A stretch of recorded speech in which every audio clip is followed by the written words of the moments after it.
July 24, 1943, west of Truk Atoll, Caroline Islands. Just after dawn, Lieutenant Commander Lawrence Daspit raised USS Tenosa's periscope and saw a target no American submarine commander had ever been this close to. The largest tanker in the Japanese fleet, Tonen Maru No. 3, steamed alone and unescorted, carrying precious fuel oil from Palau to Truk in the Japanese-controlled Caroline Islands. American codebreakers had placed Tenosa perfectly in the tanker's path. What Daspit witnessed over the next 2 days would expose a catastrophe that had crippled America's undersea war for 20 months and cost hundreds of American lives. At 9:23 a.m., the USS Tenosa launched 4 Mark 14 torpedoes at its target from a distance of about 1,000 yards. The crew heard distinct impacts as weapons struck the hull, but only silence followed where explosions should have thundered. 2 more torpedoes hit the engine room and finally detonated, crippling the tanker but not sinking it. The massive ship lay dead in the water, helpless. Daspit positioned Tenosa for the kill shot,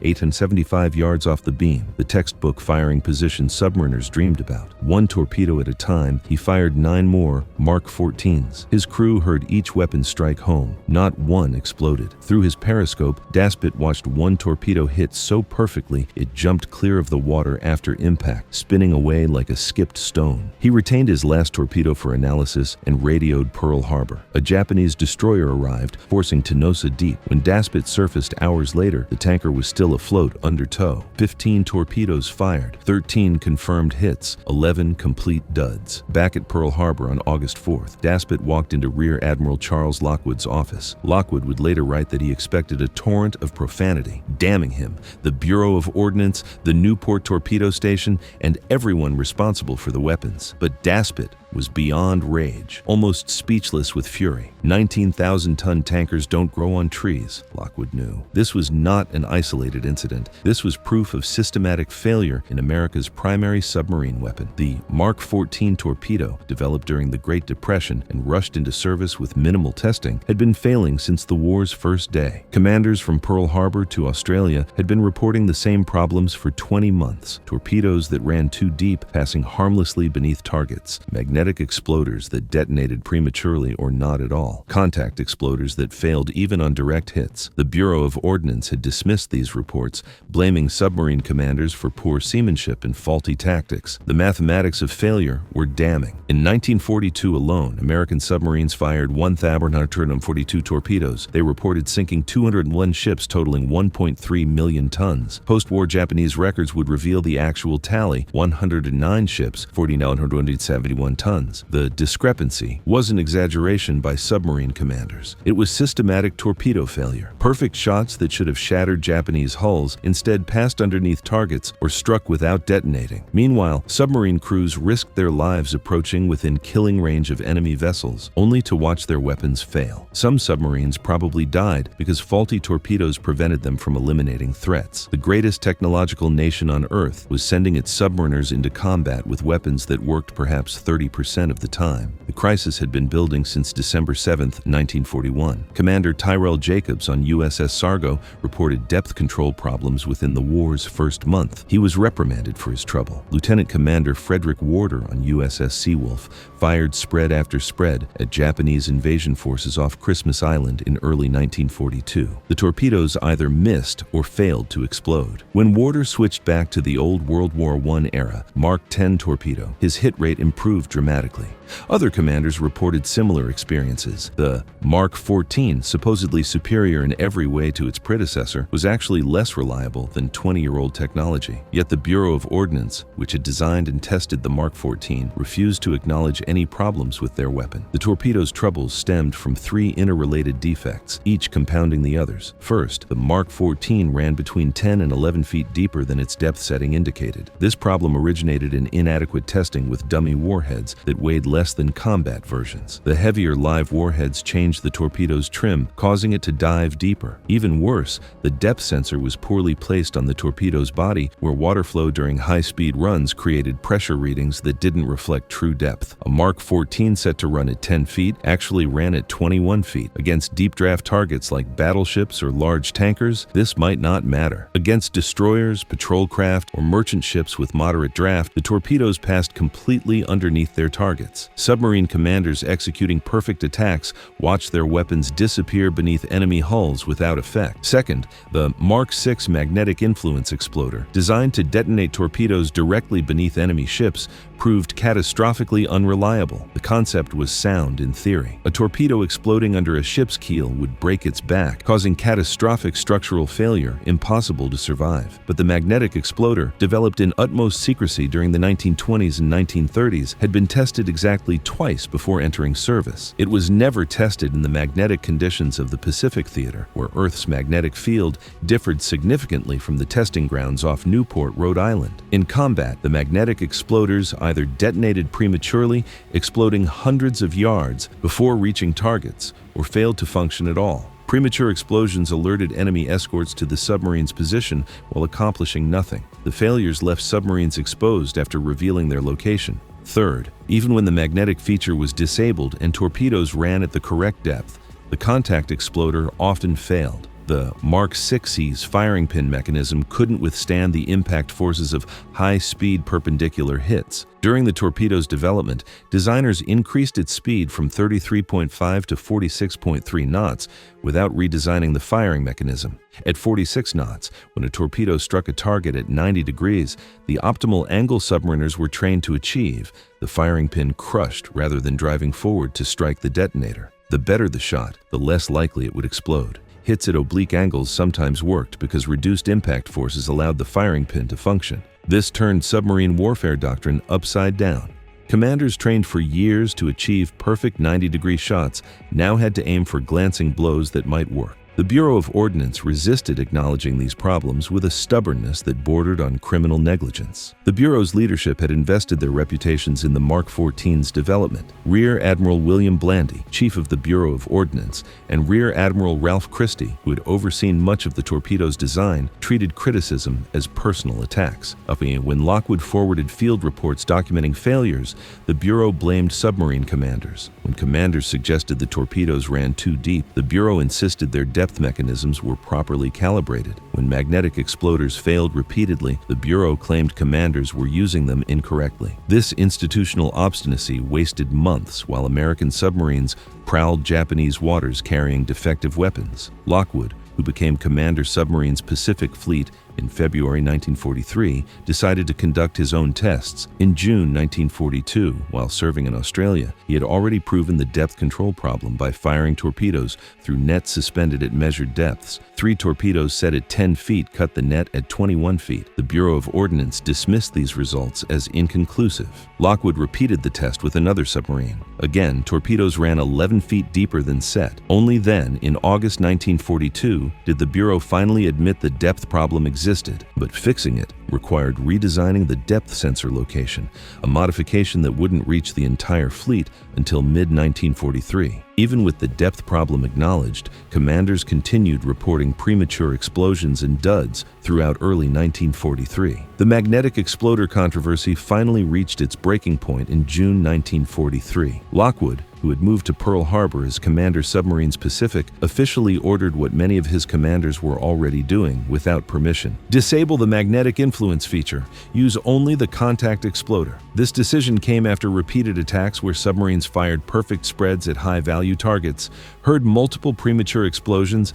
and watched targets sail away unscathed. Admiral Chester Nimitz, Pacific Fleet commander and a former submariner himself, supported Lockwood's order over Bureau of Ordnance objections, but Admiral Ralph Christie, commanding submarines in the Southwest Pacific from Australia, refused to comply. Christie had personally overseen development and testing of the magnetic exploder in the 1930s. He couldn't accept that his creation was fundamentally flawed. His stubbornness cost more American lives and Japanese ships that escaped destruction. With the magnetic exploder finally disabled fleet-wide by late July 1943, the contact exploder's failures became impossible to ignore. Daspit's experience with Tonenmaru No. 3 provided the undeniable proof. Lockwood turned to Captain Charles Swede Momsen, commanding Submarine Squadron 2, to solve the problem. Momsen was a legendary figure in submarine circles, inventor of the Momsen lung submarine escape device, and hero of the 1939 USS Squalus rescue. More importantly, he was a hands-on engineer who understood that solving problems required actual testing, not bureaucratic studies. Momsen proposed proposed a simple but dangerous experiment: fire live Mark 14 torpedoes at the sheer cliffs of Kahului Island, where vertical rock faces dropped straight into deep water. Recover any duds from the sandy bottom, examine them to discover why they failed. On August 31, 1943, Mommsen's team began their tests, firing torpedoes from USS Muskelung at Kahulaue's cliffs. The first torpedo exploded properly. The second struck the cliff and sank without detonating. Mommsen, without hesitation, donned diving gear and entered the water. Swimming over a live torpedo containing 643 pounds of high explosives, he secured a line and supervised the recovery. The weapon was carefully lifted aboard the service vessel, USS Widgeon. On deck, with the live warhead still armed, Mommsen personally disassembled the exploder mechanism. What he found confirmed submarine commander's suspicions. The firing pin had not struck the detonator cap with sufficient force to trigger an explosion. Further tests using dummy warheads dropped from a crane 90 feet high revealed that in 7 out of 10 drops simulating perpendicular hits, the firing mechanism bent, jammed, or failed completely. The solution came from an unlikely source. Engineers at Pearl Harbor's submarine base needed lightweight metal for the new firing pins. Someone remembered the Japanese Zero fighters shot down during the Pearl Harbor attack 2 years earlier. The propeller blades were made from a lightweight aluminum alloy that possessed exactly the properties needed. Stronger than the original steel firing pins, but light enough to avoid crushing on impact. This Japanese aluminum solved an American problem. By mid-September 1943, modified firing pins were being machined from captured propeller metal. On September 30th, USS Barb departed Pearl Harbor with 20 torpedoes, all equipped with the new firing mechanisms.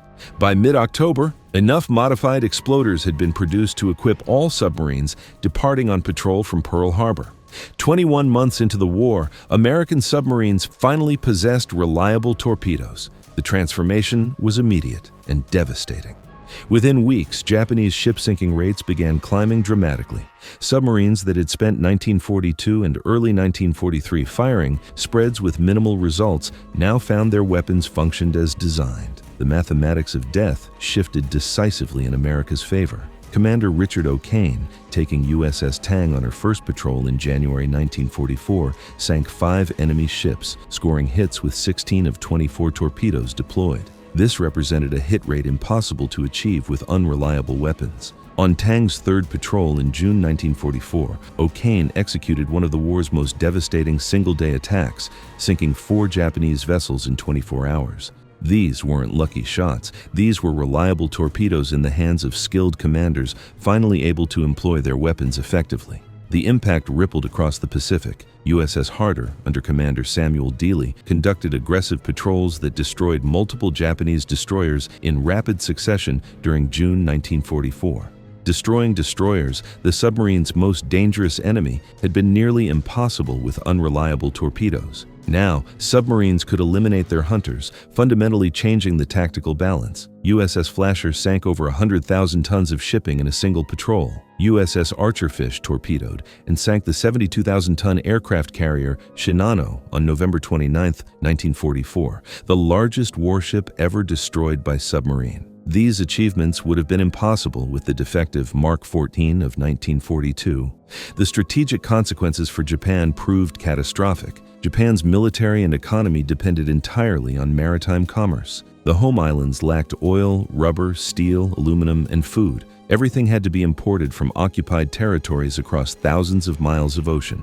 American submarines, once armed with reliable torpedoes, systematically strangled this commerce. Tankers carrying oil from the Dutch East Indies never reached Japanese refineries. Freighters loaded with rubber and tin from Malaya disappeared beneath Pacific waves. Troop transports ferrying reinforcements to embattled garrisons became floating coffins. The 1943 shipping losses, already significant, paled compared to 1944's carnage. Japanese shipyards couldn't replace vessels fast enough. Merchant marine casualties mounted as experienced crews perished in torpedo attacks. By war's end, American submarines had sunk 392 Japanese ships totaling over 5.3 million tons according to post-war assessments, including 4.7 million tons of merchant shipping. United States submarines accounted for 55% of all Japanese maritime losses, the highest percentage of any Allied force. This achievement came despite possessing fewer than 2% of American naval personnel. Submarines proved the most cost-effective weapon in the Pacific theater, but the statistics mask a darker reality. If reliable torpedoes had been available from December 1941, how much greater would the destruction have been? How many more Japanese ships would have been sunk in 1942 and 1943? How much shorter might the war have been? The cost of the Bureau of Ordnance's obstinacy remains incalculable. Submarine commanders who survived the war spoke bitterly about firing perfect shots at high-value targets, only to watch enemies escape because exploders failed. The psychological toll was immense, as crews repeatedly risked their lives knowing their weapons might fail. Several factors contributed to the Mark 14 scandal. Inadequate testing during the Depression, when budgets were minimal, allowed fundamental flaws to escape detection. The $10,000 cost of each torpedo in 1931, equivalent to over $200,000 today, made the Navy reluctant to destroy torpedoes in realistic tests. Extreme secrecy surrounding the magnetic exploder prevented wide-scale testing that might have revealed its problems. Institutional arrogance within the Bureau of Ordnance led to dismissal of field reports from the men actually using the weapons in combat. The Bureau's leadership invested their reputations in the Mark 14's design and couldn't accept that their creation was fundamentally flawed. Pride and bureaucratic inertia mattered more than winning the war. The contrast with Germany proved instructive. German torpedoes also suffered depth control and magnetic exploder problems early in World War II. But German naval leadership addressed these issues within a year, conducting aggressive testing and implementing fixes rapidly. American institutional resistance wasted 2 years, from December 1941 to September 1943, before all 3 Mark 14 problems were resolved. During those 2 years, the Pacific War's outcome hung in balance. Japanese forces expanded across Southeast Asia and the Southwest Pacific. American forces fought desperate defensive battles at Midway, Guadalcanal, and New Guinea. Reliable submarines could have interdicted Japanese logistics, perhaps preventing some enemy advances or shortening campaigns. Instead, American submarines operated at reduced effectiveness, while the Bureau of Ordnance denied problems existed. Swede Mommsen received the Legion of Merit for his role in solving the contact exploder problem. His citation specifically mentioned his courage in recovering a live torpedo from the water and personally examining the dangerous weapon.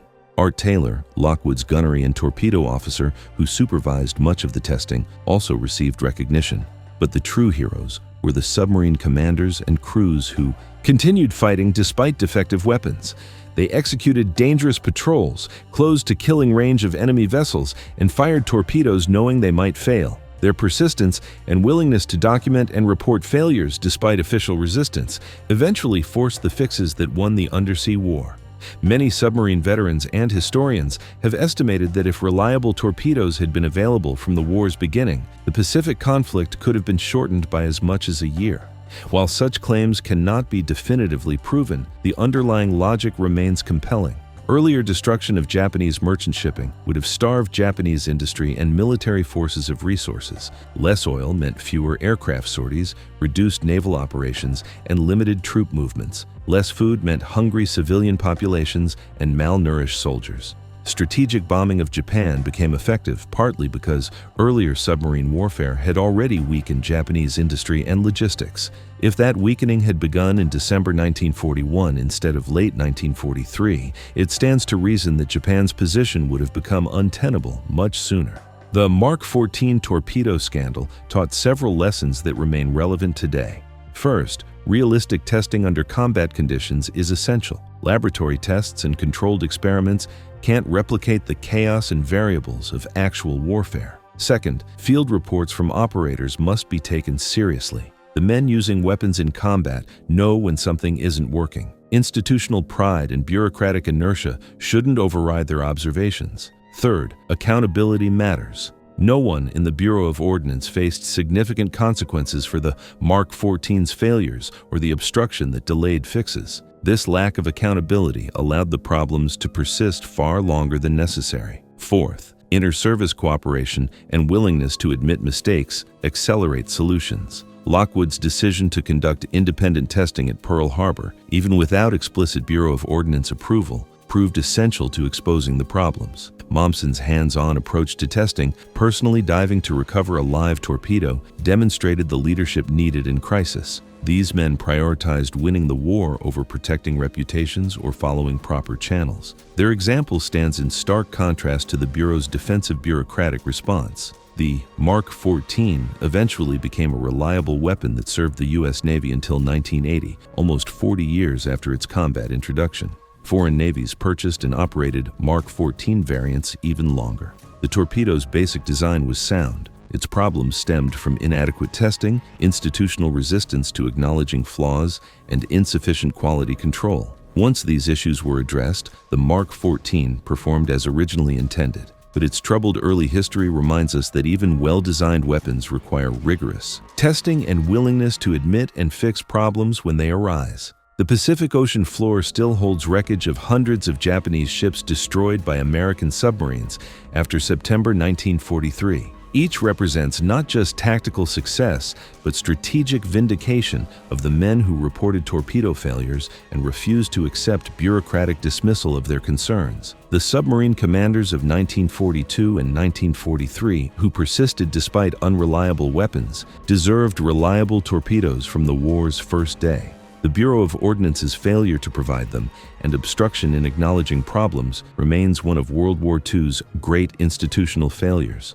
On July 24, 1943, Lieutenant Commander Daspit watched through his periscope as Tonin Maru No. 3 limped away under tow, damaged but not destroyed. 15 torpedoes fired. 2 worked. His rage that day helped force the solution that transformed America's undersea war. Within 3 months, submarines departed Pearl Harbor carrying reliable torpedoes. The Pacific became a graveyard for Japanese shipping. The transformation from impotence to dominance took merely weeks once the problems were fixed, proving what could have been achieved 2 years earlier if institutional pride hadn't delayed action. The ghost ships resting on the Pacific floor stand as testament both to American submarine crews' courage and to the cost of bureaucratic failure.